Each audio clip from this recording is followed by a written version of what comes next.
नमस्कार, शब्द सांची विंध्य के समाचार बुलेटिन में आपका स्वागत है। मैं हूं आपके साथ दिव्यांशी। शुरुआत करते हैं हेडलाइन से।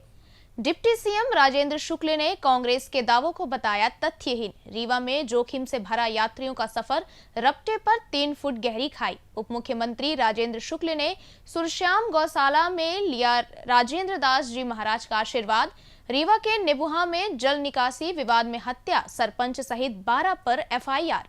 रीवा में स्वतंत्रता दिवस पर केंद्रीय कारागार से 19 बंदियों की होगी रिहाई। भारतीय सीमा पर ड्रोन हमले को नाकाम करने वाले रीवा के अनिल सिंह सेना मेडल से सम्मानित। रीवा में खदान के गड्ढे में डूबने से 2 बच्चों की मौत। एसडीएमएच रीवा में प्रीपेड एम्बुलेंस सेवा के अनियमितता, 1200 की रसीद पर वसूले 1400 रुपए।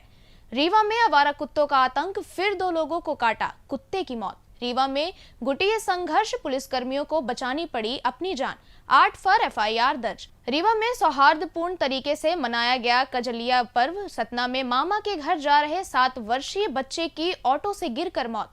रीवा में विश्व आदिवासी दिवस पर सुरक्षा नियमों का उल्लंघन, तलवार और फरसे लहराते दिखे युवक। सिंगरौली में रक्षाबंधन पर हेलमेट बांटने वाले लोग तिरंगा यात्रा में बिना हेलमेट नजर आए। एमपी में 13 अगस्त से फिर शुरू होगा तेज बारिश का दौर। जादू देखा है, हम दिखाते हैं। आप सोचिए, हम बनाते हैं।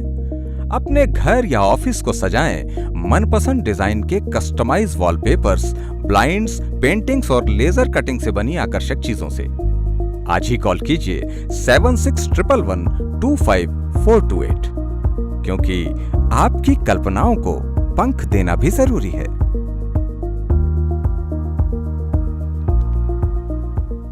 अब खबरें विस्तार से। मध्य प्रदेश के उप मुख्यमंत्री राजेंद्र शुक्ल ने कांग्रेस नेताओं द्वारा मीडिया में किए गए दावों को तथ्यहीन और आधारहीन करार दिया है। एक्स पर पोस्ट करते हुए उन्होंने कहा कि कांग्रेस द्वारा फैलाई जा रही बातें सत्य के मानकों पर खरी नहीं उतरती। शुक्ल ने स्पष्ट किया कि जिले की सीमाओं का निर्धारण मध्य प्रदेश राज्य पुनर्गठन आयोग के अधिकार क्षेत्र का विषय है। उन्होंने कहा, ना तो आयोग ने मुझसे कोई सुझाव मांगा है और ना ही मैंने अपनी ओर से कोई मांग रखी है। दरअसल मुख्यमंत्री ने मैहर जिले की सीमा में सटे गांवों के संबंध में मीडिया के जरिए उठे मुद्दों पर क्षेत्रीय जनप्रतिनिधियों की भावनाओं का सम्मान करने की बात कही। उन्होंने कहा, मैं उनकी मांगों का समर्थन करता हूं और जनता से अपील करता हूं कि वे तथ्यहीन और विंध्य विरोधी एजेंडा से भ्रमित न हो। शुक्ल ने जोर देकर कहा कि मुख्यमंत्री मोहन यादव के नेतृत्व में मध्य प्रदेश सरकार बिना किसी क्षेत्रीय भेदभाव के समग्र विकास के लिए प्रतिबद्ध है। उन्होंने कहा, विंध्य क्षेत्र भी विकास के नए आयाम स्थापित कर रहा है। विकसित विंध्य और समृद्ध मध्य प्रदेश हमारा संकल्प है। रीवा जिले की बिछिया नदी पर कन्नौजा बाया गोविंदगढ़ मार्ग में बने रपटे का स्लैब नदी के तेज बहाव से बह गया है, जिसमें रपटे पर 3 फुट से अधिक गहरी खाई बन गई है। इस स्थिति में इस मार्ग से गुजरने वाले रहवासियों और वाहन चालकों के लिए गंभीर परेशानी खड़ी कर दी है। खासकर दोपहिया वाहन चालक जान जोखिम में डालकर इस रास्ते से गुजर रहे हैं। जानकारी के अनुसार मध्य प्रदेश सड़क विकास निगम ने इस मार्ग पर कंक्रीट सड़क का निर्माण तो कराया, लेकिन रपटे पर स्लैब नहीं डाला गया। नतीजतन भारी बारिश के दौरान रपटा पानी में डूब जाता है और नदी का स्तर कम होने के बाद भी यह उपयोग के लायक नहीं बचता। स्थानीय लोगों ने अपनी ओर से खाई को भरकर रास्ते को चलने योग्य बनाने की कोशिश शुरू की है, लेकिन ये अस्थायी समाधान जोखिम भरा है। क्या नाम आपका? अनुज प्रताप सिंह बजाज। क्या दिक्कत आती है पुलिया? जब नदी बढ़ेगी पुलिया मुड़ जाती है, मटेरियल जो डालते हैं डस्ट डाल देते हैं, मुड़ बह जाता है। अभी क्या कर रहे हैं आप लोग? जी, अभी क्या कर रहे हैं आप लोग? ट्रैक्टर आ निकाल रहा है, तो वो तो पत्थर जो साइड में पड़े हैं तो डलवा देंगे तो निकल जाएंगे। ट्रैक्टर खादी वादी ले आना है। मध्य प्रदेश के उप मुख्यमंत्री राजेंद्र शुक्ल ने सुरश्याम गौशाला गोवर्धन पहुंचकर मलूक पीठाधीश्वर राजेंद्र दास जी महाराज का दिव्य आध्यात्मिक सानिध्य प्राप्त किया। इस दौरान उन्होंने महाराज जी के आशीर्वाद से नव आध्यात्मिक चेतना प्राप्त करने की बात कही। उप मुख्यमंत्री ने कहा कि महाराज जी के पावन सानिध्य में बिताया गया प्रत्येक क्षण उनके जीवन की अमूल्य निधि है, जिनसे उन्हें नई आध्यात्मिक ऊर्जा से भर दिया है। उन्होंने संत समाज की कृपा से लोक मंगल के लिए निरंतर काम करने की प्रतिबद्धता जताई। रीवा जिले के बैकुंठपुर थाना क्षेत्र के ग्राम निभुआ में जल निकासी को लेकर हुए विवाद ने हिंसक रूप ले लिया, जिसमें एक व्यक्ति की हत्या हो गई। इस घटना के बाद मृतक के परिजनों ने निभुआ के सरपंच प्रीतम सिंह, उनके पुत्र रत्नाकर सिंह सहित 12 लोगों के खिलाफ नामजद एफआईआर दर्ज कराई। रविवार को तनावपूर्ण स्थिति और परिजनों के आक्रोश के बीच भारी सुरक्षा व्यवस्था के साथ शव का अंतिम संस्कार किया गया। घटना के अनुसार निभुआ गांव में यादव और कोल परिवार के बीच जल निकासी को लेकर विवाद हुआ था, जो मारपीट में बदल गया। इस दौरान दोनों पक्षों से कई लोग घायल हुए, जिसमें श्यामलाल यादव गंभीर रूप से घायल हो गए। उपचार के दौरान ही उनकी मौत हो गई। घटना के बाद मृतक के परिजनों ने अंतिम संस्कार रोककर सभी आरोपियों की गिरफ्तारी की मांग की, जिसके बाद सिरमौर एसडीओपी उमेश प्रजापति और बैकुंठपुर थाना प्रभारी जेपी पटेल ने मौके पर पहुंचकर परिजनों से बातचीत की और समझाइश दी। उन्होंने बताया कि 4 आरोपियों को गिरफ्तार कर लिया गया है और बाकियों की तलाश भी जारी है। पुलिस के आश्वासन के बाद परिजनों ने शव का अंतिम संस्कार किया। स्वतंत्रता दिवस के अवसर पर रीवा के केंद्रीय कारागार से 19 बंदियों को रिहा किया जाएगा। हर साल की तरह इस बार भी 15 अगस्त को आजादी के पर्व पर सरकार ने जेल में अच्छे आचरण के आधार पर बंदियों की सजा में रियायत देने का निर्णय लिया है। इसके तहत केंद्रीय कारागार प्रशासन ने 19 बंदियों की रिहाई का प्रस्ताव सरकार को भेजा था, जिसे मंजूरी मिल गई है। जेल प्रबंधन के अनुसार इन बंदियों को 15 अगस्त को ध्वजारोहण समारोह के बाद रिहा किया जाएगा। रिहाई की सूचना संबंधित बंदियों के परिजनों को पहले ही भेज दी गई है। यह कदम बंदियों के सुधार और अच्छे आचरण को प्रोत्साहित करने के उद्देश्य से उठाया गया है। रीवा जिले के त्योंथर तहसील के बरहा गांव के अनिल सिंह ने अपनी वीरता से देश का नाम रोशन किया है। कश्मीर के पूंछ सेक्टर में तैनात 14 ग्रेनेडियर के जवान अनिल सिंह ने पाकिस्तान के 3 ड्रोनों को अपनी बंदूक की गोलियों से मार गिराया। इस साहसिक कारनामे के लिए उन्हें सेना मेडल से सम्मानित किया गया। जानकारी के अनुसार ऑपरेशन सिंदूर के बाद पाकिस्तान ने भारतीय सीमा पर ड्रोन हमले की कोशिश की। यह हमला पूंछ सेक्टर में रात के समय हुआ। अनिल सिंह ने अपने साथियों के साथ मिलकर त्वरित कार्रवाई करते हुए 3 ड्रोनों को नष्ट कर दिया, जिससे पाकिस्तान के मंसूबों पर पानी फिर गया। उनकी इस बहादुरी ने भारतीय सेना के पराक्रम को और मजबूत किया है। वर्तमान में अनिल सिंह अपने गांव बरहा लौटे हैं, जहां ग्रामीणों ने उनका जोरदार स्वागत किया। मैं छोटे ग्रेनेडियर पुंछ के इलाके में मैं तत्पर था ड्यूटी के लिए। वहाँ तकरीबन 8 साढ़े 8 बजे के बीच में अचानक हमला हुआ ड्रोन के माध्यम से। हम लोग ऑपरेशन लोड कर रहे थे, हमें सुबह निकलना था, एडवांस करना था। फिर उसके बाद ड्रोन से अटैक हुआ। हमारे वरिष्ठ अधिकारी ने हमें पूरी इजाज़त दे रखी थी कि कुछ ऐसा अंदेशा होता है, आप खुल के फायर खोल सकते हो। तो हम देश के लिए खड़े थे, सिर्फ हमें वहाँ देश दिख रहा था। कितने ड्रोन मारे आप लोगों ने? ड्रोन तो 3 गिरे थे, लेकिन उसमें तो 1 मैंने गिराए थे। रीवा जिले के डबौरा थाना क्षेत्र के घूमन गांव में एक दर्दनाक हादसे से मातम छाया हुआ है। बीती रात यहां खदान के पानी से भरे गड्ढे में 2 बच्चों की डूबने से मौत हो गई। मृतक बच्चों की पहचान शिव अवतार पाल और सुनील पाल के रूप में हुई है। घटना बीती रात करीब 8 बजे की है, जब ग्रामीणों ने खदान के पानी में उतराते हुए दोनों बच्चों के शव देखे और उन्हें पानी से बाहर निकाला। ग्रामीणों ने तत्काल 108 एम्बुलेंस और पुलिस को सूचना दी, लेकिन खराब सड़कों और रास्ते की कमी के कारण ना तो पुलिस और ना ही आपातकालीन सेवाएं मौके पर समय से पहुंच सकी। बताया गया कि रक्षाबंधन के दिन दोपहर में दोनों बच्चे खदान के पानी में नहाने गए थे, जिसके बाद वे लापता हो गए। देर रात उनके शव पानी में मिले। शवों को पोस्टमार्टम के लिए डबौरा अस्पताल भेजा गया है। डबौरा थाना प्रभारी ऋषभ सिंह बघेल ने बताया कि ग्रामीणों ने रात 8 बजे बच्चों के शव खदान के गड्ढे से निकाले थे। पुलिस ने मर्ग कायम कर मामले की जांच शुरू कर दी है।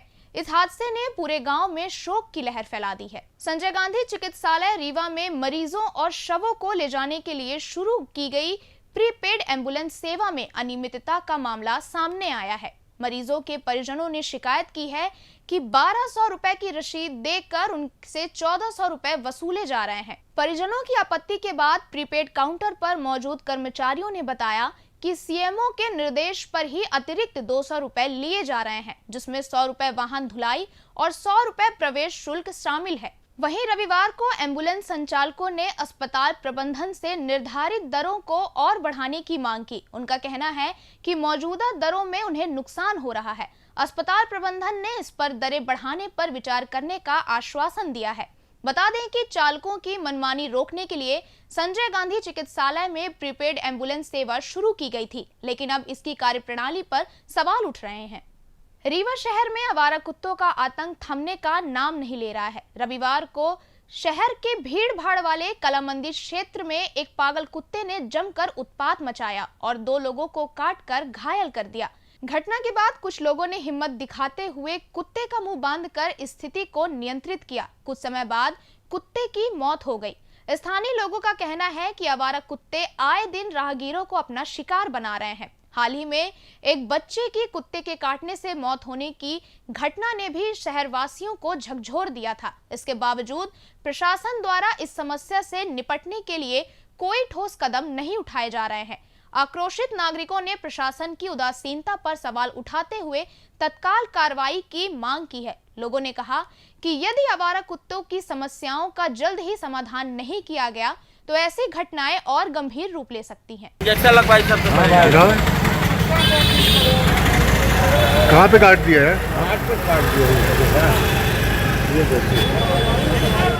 रीवा के रानी तालाब स्थित बंसल बस्ती में बीती रात मामूली विवाद ने गुटी संघर्ष का रूप ले लिया, जिसमें जमकर पत्थरबाजी और कांच की बोतलें फेंकी गईं। कोतवाली पुलिस ने एक पक्ष के 8 लोगों के खिलाफ बलवा सहित विभिन्न धाराओं के तहत एफआईआर दर्ज की है। वहीं दूसरे पक्ष के घायलों की शिकायत पर भी एफआईआर दर्ज करने की तैयारी है। पुलिस के अनुसार बंसल और कुचबिया समाज के बीच हुए विवाद की शुरुआत करण बंसल की बाइक से अमर कुचबिया को मामूली टक्कर लगने से हुई। दोनों पक्षों के लोग शराब के नशे में थे, जिसके चलते विवाद बढ़ता गया और हिंसक रूप ले लिया। घटना के दौरान उपद्रवियों ने पुलिस पर भी पत्थरबाजी करने की कोशिश की, जिससे पुलिसकर्मियों को अपनी जान बचानी पड़ी। कोतवाली सीएसपी राजीव पाठक ने शहरी क्षेत्र के थानों की टीम के साथ मौके पर पहुंचकर स्थिति पर काबू पाया। पुलिस ने बताया कि दोनों पक्षों के लोग अत्यधिक नशे में थे, जिसके कारण मामूली विवाद ने बड़ा रूप ले लिया। मामले में आगे की कार्रवाई जारी है। रीवा में रक्षाबंधन के अगले दिन रविवार को कजलिया पर्व उत्साह और सौहार्द के साथ मनाया गया। जिले के ग्रामीण क्षेत्रों में बड़ी संख्या में लोग कजलिया लेकर तालाबों पर पहुंचे, जहां उन्होंने कजलिया विसर्जित कर एक दूसरे को कजलिया भेंट की और आशीर्वाद प्राप्त किया। गोविंदगढ़ के ऐतिहासिक किले में आयोजित इस पर्व के दौरान महाराजा पुष्पराज सिंह को कजलिया भेंट की गई। इस अवसर पर बघेली लोक संस्कृति की झलक देखने को मिली, जहां पारंपरिक गीतों और नृत्यों की प्रस्तुति ने समा बांध दिया। कार्यक्रम में बड़ी संख्या में ग्रामीणों ने हिस्सा लिया और उत्सव का आनंद उठाया। सतना जिले के रामपुर बघेलान थाना क्षेत्र के सज्जनपुर के पास एक दर्दनाक हादसे ने 7 वर्षीय बच्चे की मौत हो गई। यह हादसा उस समय हुआ जब बच्चा अपनी मां के साथ रक्षाबंधन के अवसर पर मामा के घर जा रहा था। पुलिस के अनुसार अनीता कुशवाहा निवासी भरवी थाना अमरपाटन अपने बेटे शिवम कुशवाहा के साथ अपने मायके ग्राम गुड़ाहरू थाना रामपुर बघेलान जा रही थी। वे बस से सज्जनपुर बाईपास पर उतरी और वहां से गांव जाने के लिए ऑटो रिक्शा में सवार हुई। ऑटो में सवारी ज्यादा होने के कारण चालक धर्मेंद्र ने शिवम को अपने बगल में बैठा लिया गया। कुछ दूर चलने के बाद ऑटो में झटका लगने से शिवम उछलकर सड़क पर जा गिरा और गंभीर रूप से घायल हो गया। हादसे के बाद बच्चे को तुरंत बिरला अस्पताल ले जाया गया, जहां डॉक्टरों ने उसे मृत घोषित कर दिया। पुलिस ने शव को पोस्टमार्टम के लिए जिला अस्पताल भेज दिया है और मामले की जांच शुरू कर दी है। इस घटना ने परिजनों को गहरे सदमे में डाल दिया है। विश्व आदिवासी दिवस के अवसर पर रविवार को सीधी जिले में आयोजित वाहन रैली में सुरक्षा नियमों का खुलेआम उल्लंघन देखने को मिला। रैली में शामिल युवा पुलिस की मौजूदगी में तलवार और फरसे लहराते रहे, जबकि यातायात नियमों की अनदेखी कर ट्रैक्टर के बोनट पर बैठकर और बिना हेलमेट तेज रफ्तार बाइक चलाते हुए लोग नजर आए। रैली सीधी शहर के सम्राट चौराहा, गांधी चौराहा और अंबेडकर चौराहा जैसे प्रमुख मार्गों से गुजरते हुए टिकरी पहुंची। इस दौरान डीजे वाहनों पर दर्जनों युवक चढ़कर नाचते रहे। रैली में सैकड़ों महिलाएं और पुरुष उत्साह के साथ शामिल हुए और जय जोहार व जय आदिवासी जय भीम के नारे गूंजते रहे। टिकरी में रैली के समापन पर एक बड़ा कार्यक्रम आयोजित किया गया। हालांकि रैली के दौरान सुरक्षा मानकों की अनदेखी और नियमों के उल्लंघन पर यातायात पुलिस या प्रशासन की ओर से कोई कार्रवाई नहीं की गई। सिंगरौली में रक्षाबंधन के अवसर पर 251 महिलाओं को सुरक्षा कवच के रूप में हेलमेट भेंट करने वाले भाजपा विधायक रामनिवास शाह की तिरंगा यात्रा के दौरान यातायात नियमों की अनदेखी सामने आई। रविवार को आयोजित तिरंगा यात्रा में विधायक और उनके सैकड़ों समर्थकों ने बिना हेलमेट बाइक चलाई, लेकिन ट्रैफिक पुलिस या प्रशासन की ओर से कोई भी कार्रवाई नहीं की गई। तिरंगा यात्रा भारतीय जनता पार्टी कार्यालय से शुरू होकर विंध्यनगर सड़क मार्ग, बैढ़न के मस्जिद तिराहा, अंबेडकर चौक और तुलसी मार्ग से होते हुए यातायात तिराहे तक पहुंची। इस दौरान सैकड़ों भाजपा कार्यकर्ता शामिल हुए। मौसम की बात करें तो बंगाल की खाड़ी में निम्न दाब क्षेत्र के सक्रिय होने से मध्य प्रदेश में 13 अगस्त से एक बार फिर तेज बारिश का दौर शुरू होने की संभावना है। मौसम विभाग ने अगले 24 घंटे में हरदा, नर्मदापुरम और बैतूल जिलों में भारी बारिश की चेतावनी जारी की है। यह स्थिति टर्फ और साइक्लोनिक सर्कुलेशन की सक्रियता के कारण बन रही है। मौसम विभाग के मुताबिक अगले 5 दिनों तक प्रदेश के कई जिलों में भारी बारिश का दौर जारी रहेगा। विशेष रूप से 13 और 14 अगस्त से भारी बारिश की गतिविधियां और तेज होंगी। इसी के साथ ये समाचार बुलेटिन समाप्त हुई। कल फिर मिलेंगे नई खबरों के साथ। जुड़े रहिए शब्द सांची विंध्य से और विंध्य से जुड़ी तमाम खबरों के लिए हमारे चैनल को सब्सक्राइब कर दें। अपने आसपास की खबरें हम तक पहुंचाने के लिए स्क्रीन पर दिए गए नंबर पर आप संपर्क भी कर सकते हैं। धन्यवाद।